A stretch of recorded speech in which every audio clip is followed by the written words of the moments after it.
A minha grande preocupação é que a atual geração, as últimas gerações de Piracicaba, elas não conhecem a verdadeira cultura piracicabana.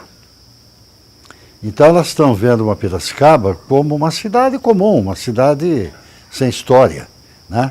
Uma cidade que tem essa cultura descartável, rápida, e eles não sabem o que é Piracicaba. Na hora então a minha luta, inclusive agora no meu fim de vida, né? Que eu quero viver mais, mas eu estou com 75, né? Então a minha grande luta agora é deixar e contar e falar para a cidade, para as novas gerações, para os jovens, o que realmente é Piracicaba. Piracicaba é uma cidade privilegiada, uma cidade de pioneirismo, uma cidade que tem uma importância histórica para o Brasil, e o piracicabano não sabe disso. Ele acha que Piracicaba é uma cidade que está progredindo, não sei o que lá, muito trânsito, isso, tal. Mas veja bem, só para começar a conversa, Piracicaba já foi chamada de o Ateneu, a Atenas Paulista, a Florença brasileira, a Pérola dos Paulistas. Por aí dá para você perceber o que é o embasamento cultural e artístico de Piracicaba. A figura do Miguelzinho, por exemplo, no século XIX, ele foi um dos primeiros pintores brasileiros a retratar paisagens. Não existia isso.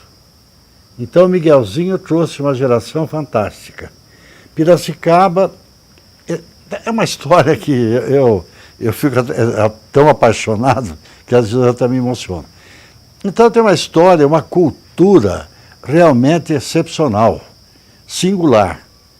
E desgraçadamente, insisto, desgraçadamente, o piracicabano de hoje não sabe do que se trata.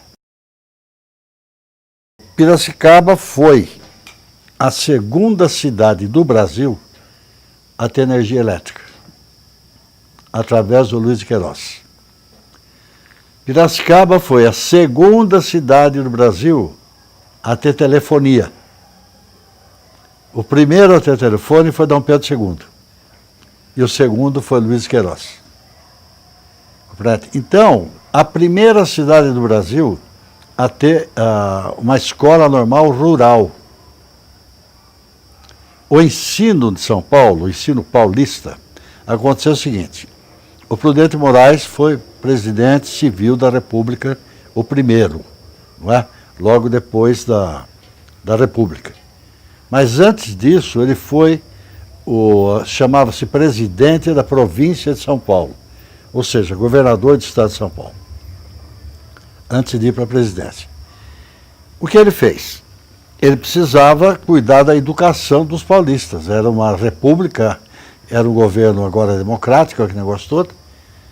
Ele convida o secretário da educação dele, meu Deus, me está faltando o nome agora, famosíssimo, Caetano de Campos, que até hoje tem a escola Caetano de Campos de São Paulo.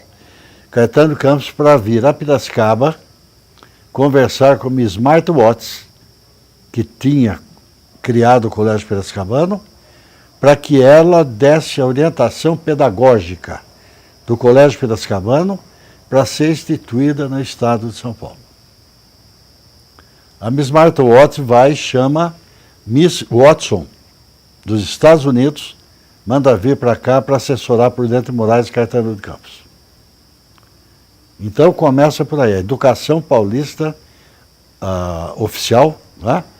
Ela vem a partir de Piracicaba. Em 1922, quando faz a renovação pedagógica do estado de São Paulo, eles vêm para Piracicaba para conversar com o Sudminuce, com o grupo de piracicabanos, para fazer a renovação do ensino do estado de São Paulo, que renovou o ensino brasileiro. Isso são alguns aspectos de Piracicaba. A pintura, a música. Nós tivemos o primeiro, criamos aqui o canto orfeônico, o Orfeão de Piracicaba. Então são coisas assim fantásticas, admiráveis.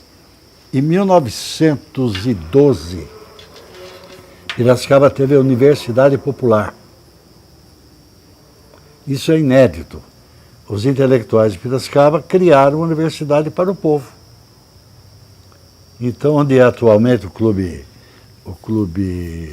Cristóvão Colombo, na Rua Governador, ali era a Universidade Popular de Piracicaba. Então, iam operários, iam professores, aquele negócio todo mundo tinha acesso à cultura que eles espalhavam, que eles ministravam. Não era alfabetização, era cultura, era discussão. Entende? Então é uma história que arrepia de saber. E eu fico angustiado porque eu percebo que acho que eu sou o último da minha geração que ainda guarda essas coisas de Piracicaba. Isso não pode perder. Isso é a nossa raiz. Entende? Então Piracicaba ela se mantém, no meu entender, porque ela tem uma alma, ela tem uma raiz. Então ela consegue, você veja que ela é diferenciada das outras cidades. É diferenciada. Você quer ver, por exemplo, o centro de Piracicaba. O centro de Piracicaba você vê que são linhas retas. As ruas de Piracicaba são todas retas, não é? Formando quadrados. Isso foi trazido pelo senador Vergueiro de Portugal. Quando Lisboa foi incendiada, Lisboa teve que se refazer, né? Então ele viu em Lisboa que eles estavam fazendo coisas diferentes. Ele veio para Piracicaba, fez o traçado e o alferes José Caetano arruou Piracicaba. Antigamente se falava que Piracicaba só tinha uma rua torta, que era a Rua do Porto. Entende? Então, coisas... O Engenho Central era o maior produtor de açúcar do Brasil, o Engenho Central. O Porto, nós tínhamos o Porto aqui, que era uma revolução. Fábrica de barcos era aqui em Piracicaba. Compreende? Então, é uma cultura extraordinária e, ao mesmo tempo, uma iniciativa progressista que Piracicaba tem. A primeira indústria do estado de São Paulo chama-se Casa Crembo. São os Crembo aqui de Piracicaba. A raiz piracicabana é português, índio e negro, com o Brasil todo. Mas em Piracicaba, antes da povoação, já se sabe que aqui existiam alguns agrupamentos humanos de brancos, né, misturado com índios. Mas o domínio era dos paiaguás, dos índios paiaguás, que era uma nação feroz. E eles não permitiam que... Eles tinham uma estratégia de ficar bloqueando o rio em diversos setores para que o homem branco não chegasse. Entende? Então, e os paiaguás eram canoeiros, fabricantes de canoas. Então, houve lutas sangrentas. E eles foram dizimados pelo homem branco, né? Já havia negros aqui em Piracicaba, antes da povoação, que foi em 1767. Ela começou com a sesmaria, no final de 1600, qualquer coisa. E nós nos tornamos uma via fluvial importantíssima para aquela época, porque era por aqui o caminho que iria até o Paraguai. E quando houve a guerra entre índios, espanhóis e brasileiros, indígenas, no Forte Iguatemi, Piracicaba era que levava a alimentação, que abastecia. Entende? E o Antônio Corrêa Barbosa, que fundou Piracicaba, ele era canoeiro. E aqui as melhores canoas eram feitas com madeiras aqui, né? Que era o seguinte, era um tronco só, né? Então eles tinham que cavar, fazer aquele negócio todo, né? E ele fazia as canoas e elas serviam então tanto para os combates como para o abastecimento da povoação. Se você perceber a influência do índio, você veja, nós temos locais chamados, por exemplo, Bong. Bong é palavra indígena. Tupi, Caiubi, né? Se você chegar até Tietê, Capivari, são todas palavras indígenas. Aqui você encontra Paiaguá, Caiapó, compreende? Então, mesmo a palavra Piracicaba. Pira, que é o peixe, né? E Cicaba, que é o lugar onde o peixe desova, que é o negócio todo, que é o salto. Palavra caipira. A palavra caipira é indígena. Quer dizer, Ca, que é mato, I, água, pira, peixe. Caipira. Ou seja, aquele que era o sertanejo que estava na mata em busca do alimento, peixe, né? À beira do rio da água. Entende? Então, nós somos caipiras mesmo, de origem, né? O verdadeiro piracicabano não está aparecendo. Entende? O que está aparecendo são os novos migrantes, entende? Que ainda eles não foram tomados pelo espírito piracicabano. Mas eu percebo, por exemplo, nos industriais de Piracicaba que aqui chegam, que eles já estão se tornando apaixonados por Piracicaba. Um deles falou para mim: Cecílio, eu estou há 6 meses em Piracicaba e me sinto piracicabano. É como se o rio imantasse, né? Nossa alma está ligada ao rio. Tanto é que o nosso humor, você pode perceber, quando o rio está na seca, nós estamos lá para baixo. Quando o rio sobe, muda o humor da cidade. Todo mundo desce para ver, vai para a Rua do Porto, né? Aquele negócio todo. Então eu acho que essa cultura de Piracicaba sobrevive. Mas ela precisa ser sempre reanimada, sempre reativada.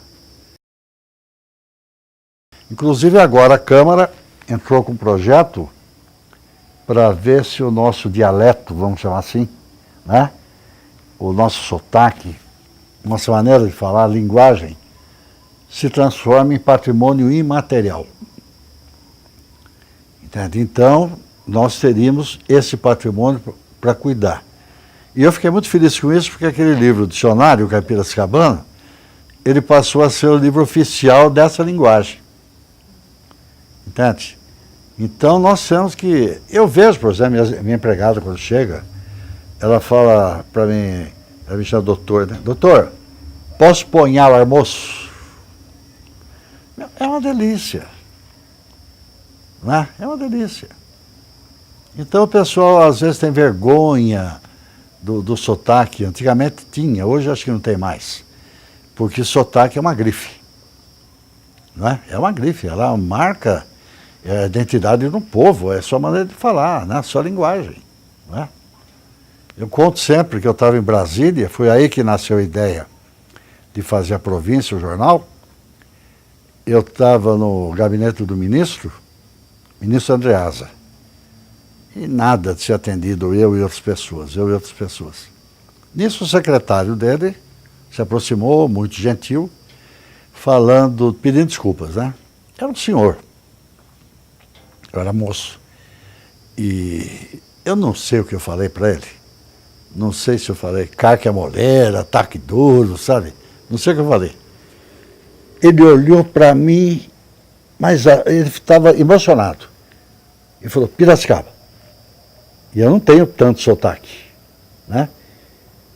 Eu falei, ele ficou emocionadíssimo e falou que tinha se formado na Exalc. Fazia 40 anos que ele não vinha a Piracicaba. E o sotaque nosso, a maneira de falar, estava gravada nele. Você vê então que tesouro que é isso. Ninguém xinga o carioca porque ele fala x, né?